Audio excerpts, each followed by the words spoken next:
No capítulo 1, chamado Melancolia, que dá nome ao capítulo do livro, e também dá nome ao filme de Lars von Trier, Byung-Chul Han, filósofo coreano, vai fazer uma análise de como esse filme representa, de certa forma, essa questão na verdade, uma oposição ao que ele entende como uma exacerbação do narcisismo em detrimento disso que ele chama de Eros, em um sentido psicanalítico, né? Eros também pode ser entendido no sentido mais geral como amor Eros, esse é o amor dos impulsos que são direcionados às paixões, né? As paixões do corpo, mas em psicanálise é entendido também como um tipo de energia vital que direciona os indivíduos para um tipo impulsivo em um determinado sentido mais específico, algo que ele vai detalhar aqui no livro de acordo com a sua própria interpretação, aqui a interpretação do Byung-Chul Han. Então, eu vou ler alguns trechos só para contextualizar e vou comentando, né? Nos últimos tempos tem se propalado o fim do amor. Hoje, o amor estaria desaparecendo por causa da infinita liberdade de escolha, da multiplicidade de opções e da coerção de otimização. No mundo de possibilidades ilimitadas, o amor não tem vez. Acusa-se também o arrefecimento da paixão, cuja causa, segundo Eva Iluar, em seu livro Warum Liebe wehtut, porque o amor machuca, reside na racionalização do amor e na ampliação da tecnologia da escolha. Mas essas teorias sociológicas do amor não percebem que hoje está em curso algo que sufoca essencialmente o amor, bem mais do que a liberdade infinda ou as possibilidades ilimitadas. Não é apenas a oferta de outros que contribui para a crise do amor, mas a erosão do outro, que por ora ocorre em todos os âmbitos da vida e caminha cada vez mais de mãos dadas com a narcissificação do si mesmo. O fato de o outro desaparecer é um processo dramático, mas fatalmente avança de modo sorrateiro e pouco perceptível. O Eros aplica-se em sentido enfático ao outro, não porque pode ser abarcado pelo regime do eu, no inferno do igual, que vai igualando cada vez mais a sociedade atual. Já não mais nos encontramos, portanto, com a experiência erótica. Então, em primeiro sentido aqui, o que o Byung-Chul Han ele está afirmando aqui, devido a essas grandes possibilidades, né? Dessa possibilidade do relacionamento que se espelha em um suposto igualamento do outro, né? Essa suposta, como é que poderíamos dizer, essa suposta multiplicidade de escolhas, essa suposta multiplicidade de uma determinada racionalização do amor, né? Esse amor narcísico, essa concepção narcísica do amor, essa projeção narcísica faz com que tenhamos exigências que por muitas vezes se tornam irreais, no sentido de querer projetar no outro algo que necessariamente deveria ser compatível com a própria noção de uma autoimagem que eu tenho de mim mesmo, que por muitas vezes sequer é compatível comigo mesmo, né? Ou seja, ser narcisista aqui nesse sentido é fazer um paralelo com uma projeção de si mesmo que por muitas vezes não corresponde nem conosco mesmos, porém eu quero imputar isso ao outro, eu quero enquadrar isso ao outro, eu quero igualar o outro no sentido pelo qual vai ser direcionado através do meu ideal, né? Que por muitas vezes é irrealizável. Na verdade, por característica, por definição, ele é irrealizável, né? E aí surge essa ideia do inferno do igual, né? Que o Byung-Chul Han vai trazer em perspectiva aqui, né? O inferno do igual, ele vai desembocar uma crise a partir dessa projeção narcísica, certo? Em detrimento do outro, que entende através dessa suposta racionalização das relações, né, diante dessa concepção de escolha, né, de uma multiplicidade de escolhas, de uma suposta facilidade de escolher relacionamentos, fazer essa nivelação em detrimento daquilo que eu pressuponho que vai se alinhar muito mais com essa imagem narcísica que eu tenho de mim mesmo, né, que sequer corresponde a mim. Então, continuando aqui o trecho, o eros aplica-se em sentido enfático ao outro que não pode ser abarcado pelo regime do eu. O eros em sentido contrário, né, a essa noção, esse eros no sentido desse determinado impulso, mais verossímil, como o Byung-Chul Han entende, que se opõe a esse narcisismo, né, que seria esse impulso muito mais coerente, que se daria pela possibilidade mais próxima disso que entenderíamos como um amor real, né? O amor eros, esse impulso, né? Esse impulso vital, né? Iria de encontro a esse impulso narcísico, né? Então, no inferno do igual ele prossegue, que vai igualando cada vez mais a sociedade atual. Já não mais nos encontramos, portanto, com a experiência erótica.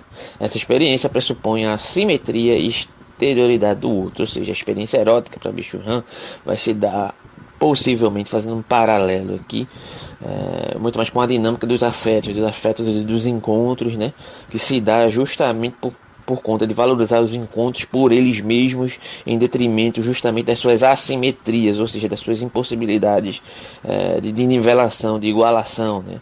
Ou seja, seria muito mais próximo àquilo que Nietzsche chama como amor fati, né? Amar o diferente, amar as contradições, amar a vida como ela é, como ela se dá, e não como eu queria que fosse, né? O ideal existe porque tem um ódio ao real, mais ou menos por aí, né? Não por acaso, Sócrates, enquanto amante, ele prossegue, chama de atopos. Atopos, aqui poderia ser entendido algo como absurdo. O outro que eu desejo e me fascina é sem lugar. Ele se retrai à linguagem do igual, enquanto atopos, ou seja, mais próximo àquilo que Nietzsche chama como amor fati, né? Amar o diferente, amar as contradições, amar a vida como ela é, como ela se dá, e não como eu queria que fosse, né?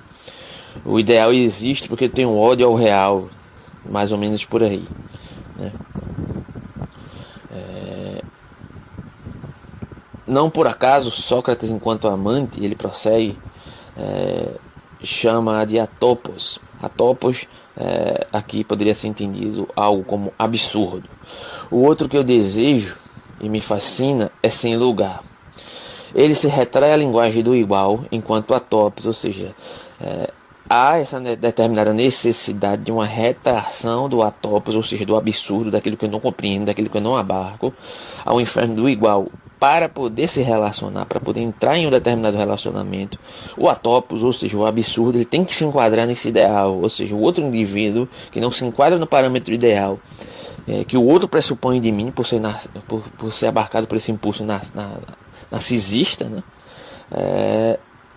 Ele tem que se enquadrar, porque se ele não se enquadra, isso se torna um motivo de divergência, um motivo de apontamento, um motivo de, inclusive, conflitos, necessariamente constantemente causados, justamente por conta desse não enquadramento ao ideal que eu pressuponho diante da minha manifestação narcísica, né, que seria mais um absurdo.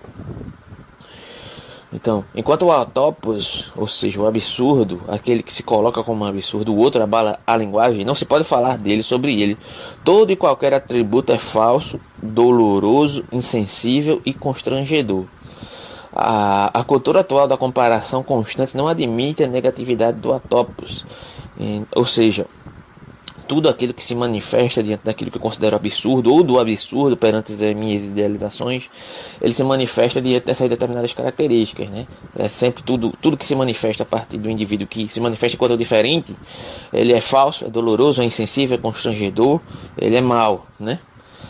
Então, a cultura atual da comparação constante não admite a negatividade do atopos, ou seja, a negatividade diante desses parâmetros. Enquanto constantemente comparando tudo com tudo, e com isso nivelamos tudo ao igual, porque perdemos de vista justamente a experiência da atopia do outro, ou seja, do absurdo do outro, né? A negatividade do outro atópico se retrai frente ao consumismo. O consumismo, que nesse sentido aqui, ele é equiparado a essa noção do ideal, enquanto detrimento de uma sociedade racionalizada, justamente por conta dessa questão da facilidade de escolha, da facilidade de acesso, de encontrar um outro que se suponha mais adequado aos meus ideais, né? Assim, a tendência da sociedade de consumo é eliminar a alteridade utópica, ou seja, a alteridade, o visto do outro, a manifestação, a liberdade do outro de ser diferente daquilo que eu pressuponho enquanto meu enquadramento narcísico, né? Meu enquadramento narcísico tende a querer sufocar isso, em prol de diferenças consumíveis, ou seja, utilitárias, né? Sim, heterotópicas. A diferença é uma positividade em contraposição à alteridade. Hoje, a negatividade está desaparecendo por todo lado. Tudo é nivelado, ou seja, tudo se pressupõe que tem que ser nivelado e se transforma em objeto de consumo. Então ele prossegue, né? Aí, nesse sentido aqui, o Byung-Chul Han, ele vai demonstrar como supostamente uma dessas características desse narcisismo, ele pode levar o indivíduo a recair em uma depressão, como uma característica e enfermidade narcísica, né? Então é dito aqui que a depressão é justamente uma relação para consigo mesmo exageradamente sobrecarregada e pautada em um controle ou uma necessidade de controle exagerado e doentio, e isso se enquadra aqui justamente na projeção narcísica do outro, dessa supressão do atopos, ou seja, do absurdo, a supressão da diferença, a supressão da individualidade do outro, né? Quando ele não consegue abarcar isso, ou seja, o indivíduo que é extremamente narcisista, pois em alguma medida todos somos narcisistas em algum sentido, mas o indivíduo que se dedica a isso necessariamente a sua vida como algo, como uma necessidade de domínio, né, como uma necessidade de algo que o próprio Nietzsche entenderia como parar o devir, né, porque o ideal ele é justamente essa necessidade de querer nomear o real, de querer enquadrar o real, e aqui se enquadraria necessariamente no paralelo de querer enquadrar o outro, de querer abarcar o outro, de querer parar o outro em um sentido de uma projeção que é minha, que sequer se aplicaria a mim. Mas o sentido aqui que se coloca é justamente o sentido desse controle, né? Então o indivíduo, quando ele se dá conta, num primeiro estágio, que ele não consegue enquadrar o outro nos parâmetros que ele pressupõe, isso causa uma relação de frustração para consigo mesmo, que pode desencadear esse quadro depressivo, né? Ou seja, o sujeito depressivo narcisista estaria esgotado de si mesmo, né? Não tem mundo e é abandonado pelo outro, já que ele não consegue abarcar o outro, já que ele não consegue enquadrar o outro nessa paranoia narcísica. Eros e depressão se contrapõem mutuamente, é justamente aquele paralelo que eu falei anteriormente. O Eros é o amor autêntico no sentido daquele do amor dos encontros, né? O impulso dos encontros, enquanto o narcisismo é justamente o contrário, né? É a internalização da sua projeção, né? A paranoia de si mesmo que quer ser imputada ao outro, né?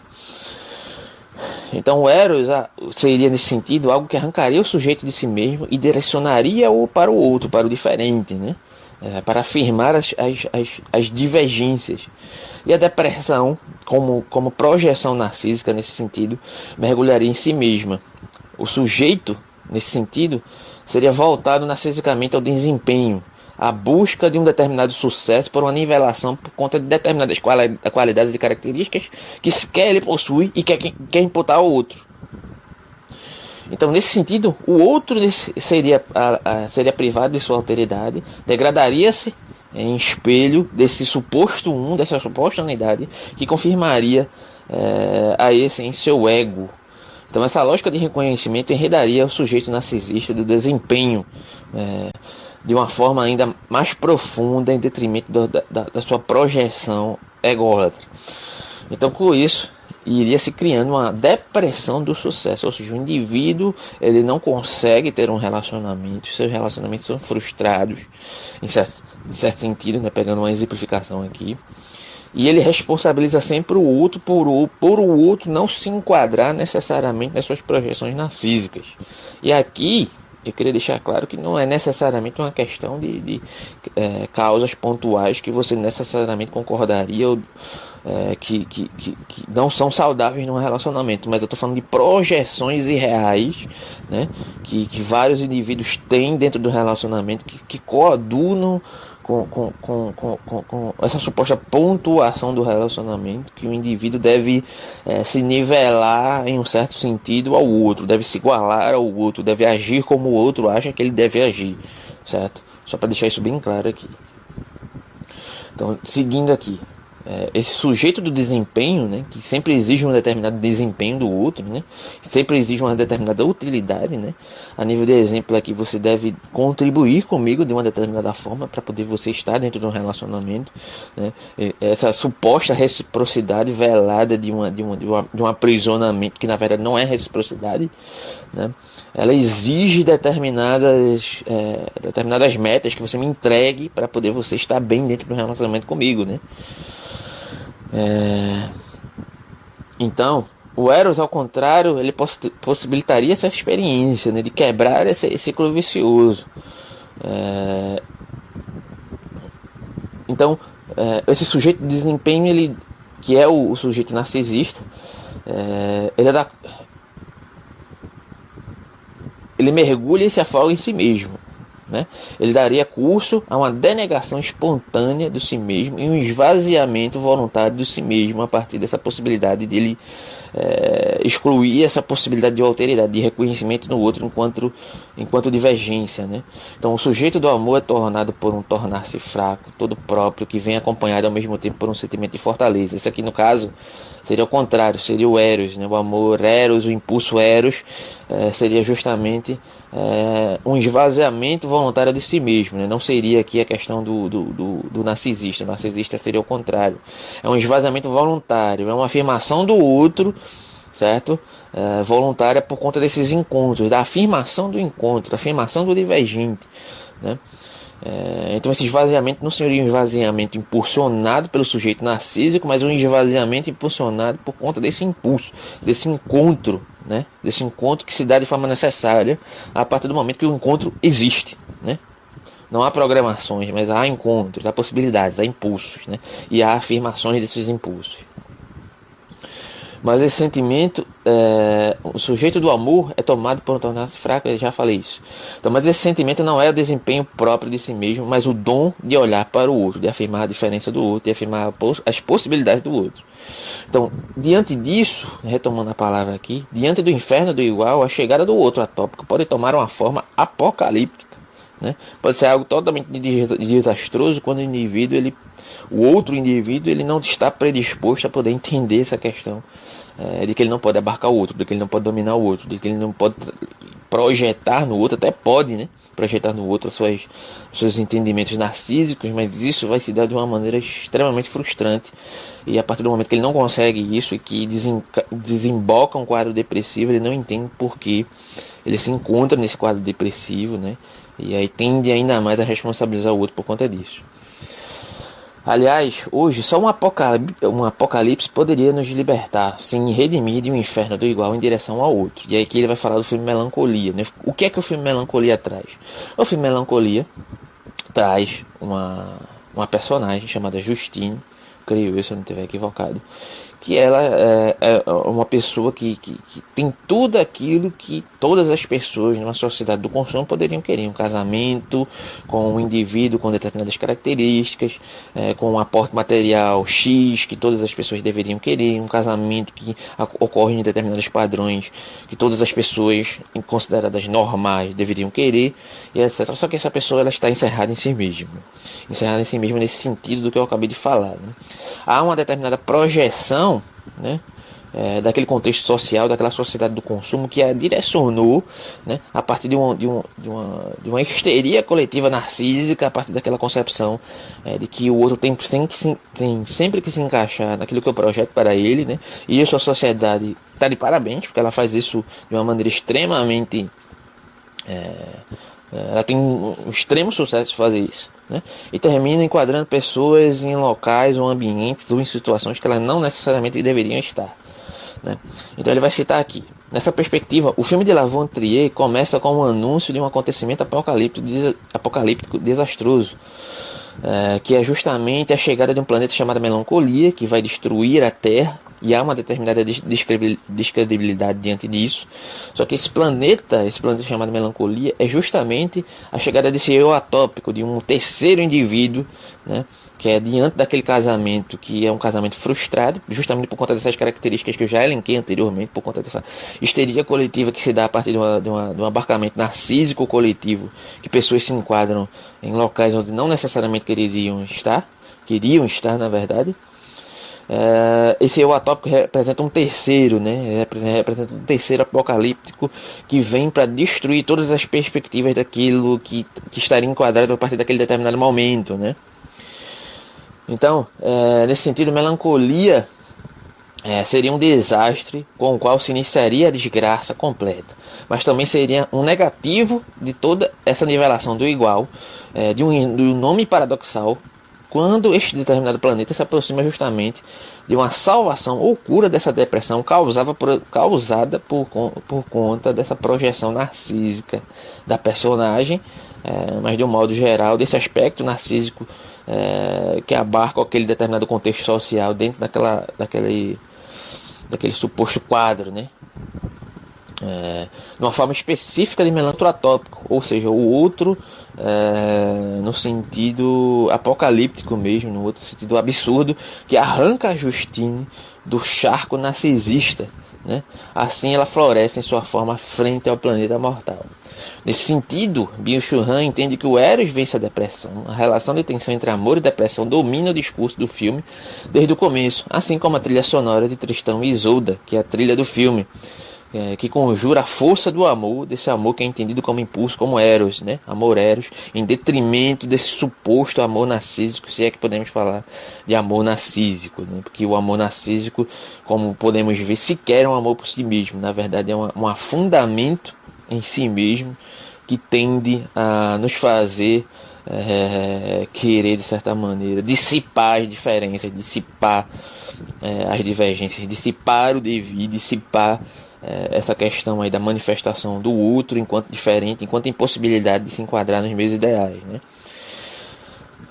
Então tem uma cena no filme que representa justamente essa questão, que é uma cena de nudez no lajedo do rio, onde se vê o corpo de um amante tomado pelo cupido da voluptuosidade, né? Tomada de expectativas, Justine se refestela na luz do planeta mortífero, que seria esse eu atópico, esse terceiro que vem para destruir essas projeções narcísicas em detrimento de uma afirmação do devido à vida ela mesma, como acontece de modo absurdo, apocalíptico, né? Ou seja, por muitas vezes dentro de um relacionamento, seja ele qual for, mas principalmente dentro de um relacionamento amoroso, existe essa projeção de termos, de querermos essa possibilidade de enquadrar os outros nas nossas projeções, que muitas vezes nós não sabemos nem de onde tiramos essas percepções de projeções perante o outro. Muitas vezes isso causa um dano a nós mesmos, isso causa um desencadeamento depressivo que nós mesmos não entendemos, né? Por conta dessa possibilidade de querer enquadrar o outro, de querer enquadrar o mundo no ideal. E isso é um impulso narcísico que, quando não atingido, que quando frustrado, que quando eu não recebo aquilo que eu espero diante do meu impulso narcísico, de querer transformar o mundo no meu eu, de querer transformar o outro em mim mesmo, de querer transformar as possibilidades do mundo naquilo que eu deveria querer, ou que o mundo me diz querer, né? Através desse mesmo impulso, só que de uma maneira coletiva, né? Porque existe uma coletivização desse comportamento narcísico que deve ser abarcado, que eu devo seguir também, né? Porque existe uma projeção de um suposto grande outro narcísico que eu devo seguir e abarcar, né? E dar conta disso, só que eu não consigo porque isso é improvável, certo? E a partir disso, dessa frustração, eu entendo que o fracasso sou eu, né?